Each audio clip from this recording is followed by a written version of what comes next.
L'actualité sanitaire brûlante, c'est l'épidémie de Mpox. Le ministre de la Santé a tenu à rassurer 0 cas confirmés. Néanmoins, 67 cas suspects ont été signalés dans 30 districts sanitaires du pays. Toutefois, cette rencontre avec la presse ne vise pas qu'à parler de l'épidémie de la variole du singe. C'est pour un projet global et emballant, a expliqué le ministre de la Santé publique, Abdelmadjid Abderrahim Mahamat. Le but de cette réunion, c'est de vous associer sur le bilan du secteur de la santé pendant la phase de transition.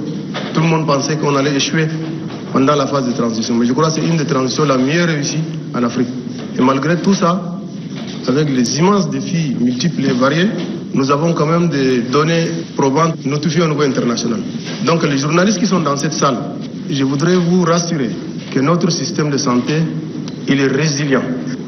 Mais ça ne veut pas dire qu'on n'a pas de faiblesse. Et votre apport est très important pour nous aider à améliorer les indicateurs. C'est au tour du professeur Mahamad Béchir, directeur de la nutrition et de l'alimentation, de succéder au ministre de la Santé publique au micro pour parler de la malnutrition au Tchad. Les chiffres sont sévères. La malnutrition est à l'origine de 43% de la mortalité infantile et 30% d'enfants redoublent leur classe pour la même cause. Des mesures sont prises, mais pas suffisantes. Le cas par exemple des intrants nutritionnels gratuits qui se retrouvent dans les marchés publics. Professeur Ibrahim Amat a entretenu l'assistante sur les insuffisances rénales. Le néphrologue a expliqué que ces maladies sont causées principalement par l'hypertension artérielle, le diabète, la goutte et le tabac. Il faut aussi ajouter la phytothérapie ou les médicaments de la rue, surtout les anti-inflammatoires. Malheureusement, plusieurs personnes vivent avec cette maladie sans le savoir alors que son traitement est très cher, même si la dialyse est gratuite. Le secrétaire général du ministère de la Santé, Dabsou Guidaoussou, a exposé sur les perspectives sanitaires d'ici 2030. Déjà, les indicateurs ne sont pas une catastrophe. Le taux de mortalité est passé de 31 pour 1000 en 1964 à 12 en 2014. Celui de la mortalité néonatale de 47 pour 1000 en 1996 à 33 en 2019 et 180 en 1964 à 78 en 2019 pour la mortalité infantile. Les tendances sont bonnes, mais pas suffisantes pour atteindre les objectifs fixés en 2030 selon le secrétaire général du ministère. En cause, des gaps importants restent à combler. Plus de 2300 en infirmiers qualifiés, 800 en médecins, 780 sages-femmes pour atteindre le ratio requis. Les inondations continuent à faire des dégâts avec provisoirement 145 décès. Sur l'accès des journalistes aux structures sanitaires sous autorisation préalable, le ministère ne flanche pas. Il est important que vous passiez par nous. Quand il y a des problèmes, revenez vers nous, a réitéré son secrétaire général. C'est pour la nécessité de discrétion et de protection d'intimité des patients, justifie le ministre de la Santé.